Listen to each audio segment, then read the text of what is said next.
Hi, my name is Eric. I'm a full-time traveler living out of my Subaru Forester as I travel around the country.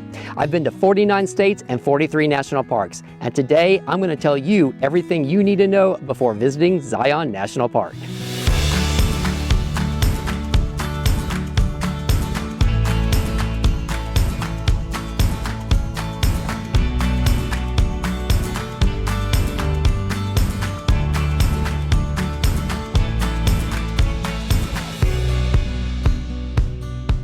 In this video, I'm going to share with you the best times to visit Zion National Park, the best times to avoid the crowd, how to navigate the shuttle system, how to hike popular hikes like the Narrows or Angel's Landing, and where to stay.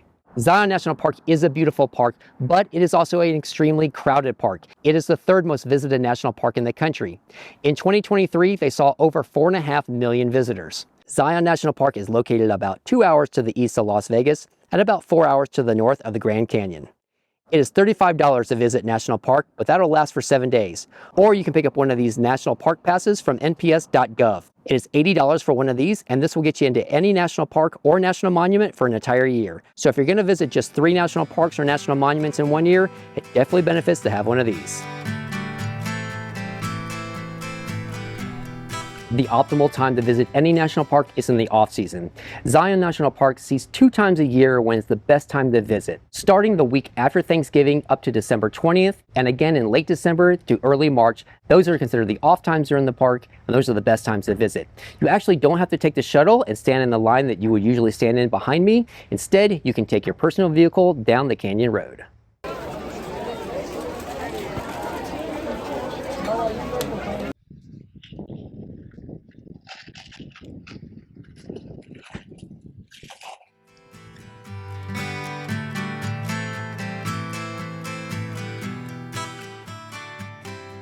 This is the town of Springdale. It's located directly outside the boundaries of Zion National Park, and it is probably your best option for hotel accommodations, places to eat, or last-minute things if you need them. Staying here is a great option because you can leave your car at your hotel and just walk to the park.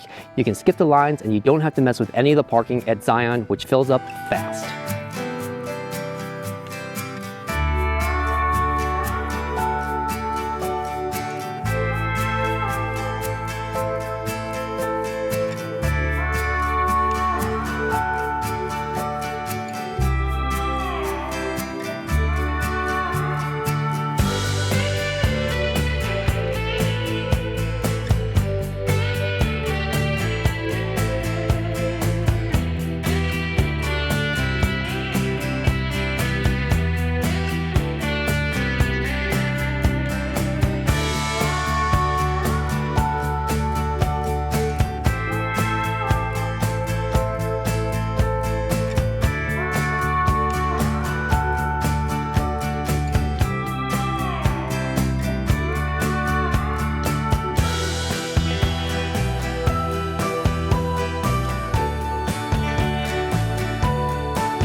Parking at Zion National Park during the peak season is incredibly difficult. If you're not here before 9 a.m., you're probably not going to get a spot. So you may have to come to the town of Springdale just to find parking, but you'll pay for it. Parking is located all throughout Springdale, but it is pay to park.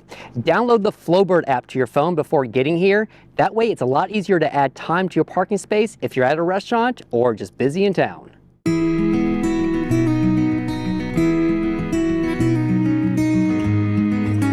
If you end up having to come to Springdale to park your car because Zion's parking lot is too full, then just know there are shuttle lines like this throughout Springdale that you can take into the park.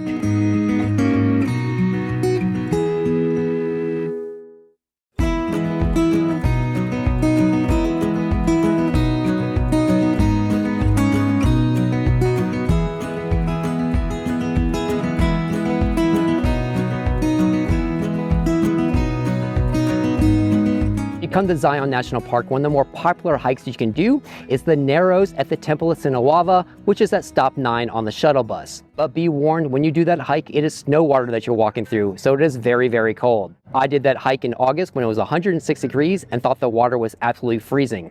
I'm now here the 1st of December and can't even imagine what that water is like. So come to the town of Springdale and check out places that rent you all the gear you need to enjoy the Narrows. Places like Zion Outfitters behind me will rent you a dry suit, walking stick, wool socks, and the boots that you'll need to enjoy the Narrows. And trust me, you're gonna need a walking stick to walk the Narrows. You're just walking through water the entire time on Riverwalk. It's very unstable.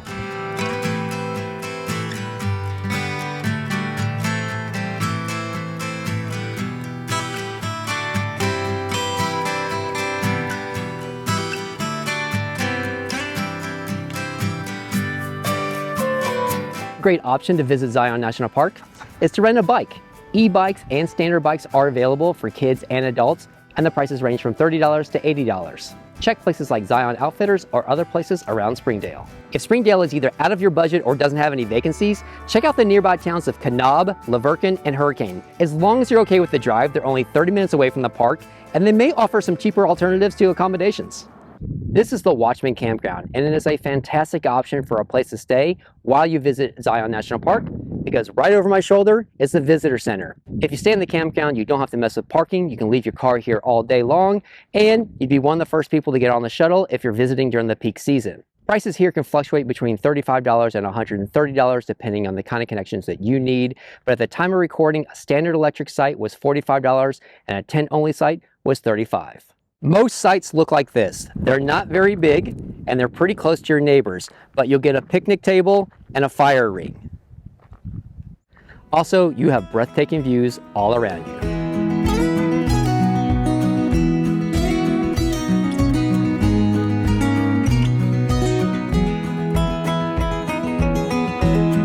Water fill-up stations like this are available throughout the park, but depending on the time of season that you visit, these may be turned off for the season. And you're definitely going to drink as much water as possible when visiting Zion National Park during the summertime. I was here in August 4 years ago and it was 106 degrees outside.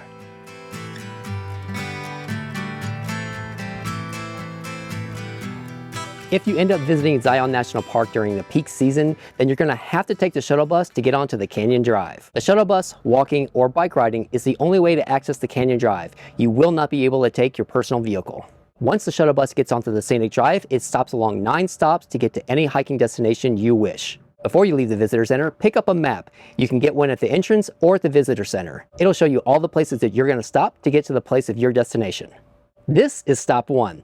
It is located at the visitor center and it is the starting point for any visitor to Zion National Park. It's incredibly important to note that the parking at the visitor center is extremely limited. Get here early during peak season. I have been here at 9 a.m. before and the parking lot was completely full. So either visit Zion during the off season or get here extremely early. This is where staying at the Watchman Campground or the nearby town of Springdale really benefits you. There is no reservation system for the shuttle. It is a first-come, first-served basis. I stood in line for 45 minutes on Thanksgiving Day just to give you an idea of how packed it can get.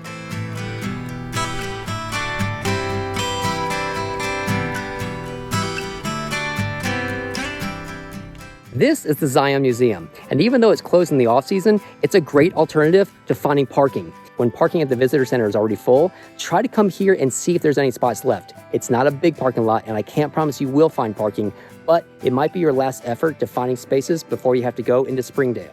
It is located at stop 2.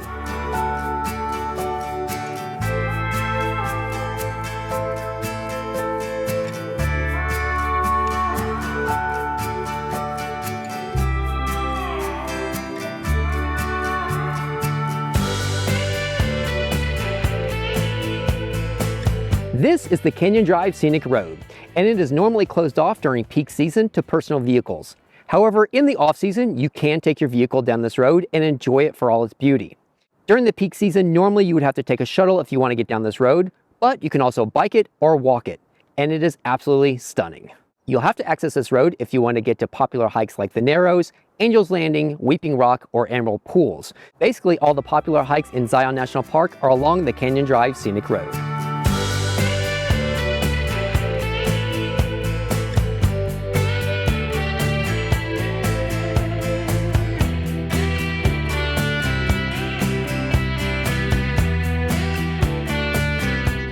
is Stop 6, also known as the Grotto.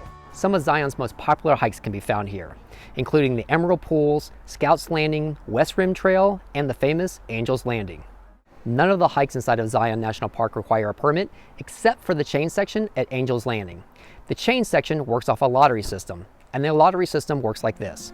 24 hours before the day you plan to do the hike, get online to recreation.gov.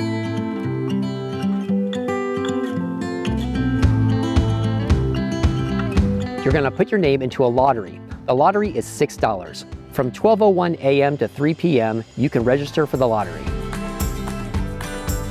If your name gets picked for the lottery, your card will automatically be charged an additional $3. So it's a total of $9 if you're lucky enough to hike the famous Angel's Landing chain section. This is the Temple of Sinawava, and it's where you're going to get off if you're looking to hike the Narrows. It's stop 9 along the shuttle bus system, and it's the last stop on this road. The last shuttle from here usually leaves at 6:15 in the evening, and if you miss that shuttle, you're going to have to walk along the canyon drive in the dark and most likely in the cold. Be prepared before you hike the Narrows. The water in the Narrows is extremely cold. It's snow water running off the mountains. You're going to want essential footwear and a walking stick before you hike the Narrows, and depending on the time of year you visit, you may even want a dry suit. Check places in the nearby town of Springdale for rentals if you need them.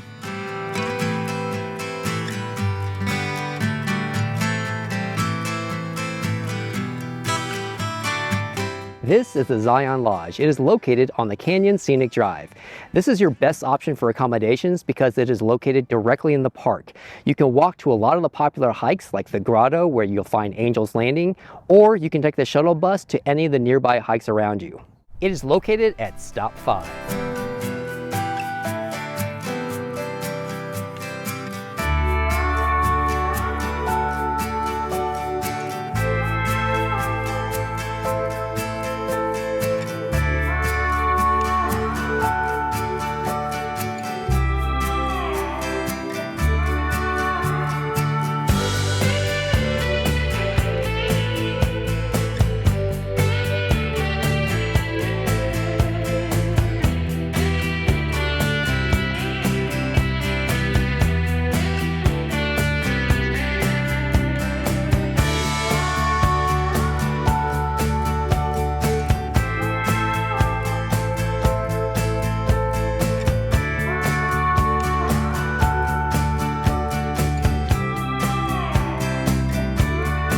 Zion Lodge is also a great place to fill up water or grab a meal if you need to before hitting the trails.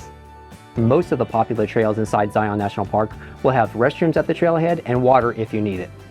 And note there's no cell phone reception here in Zion National Park until you get to the lodge. The nearby town of Springdale is your best option for cell phone reception.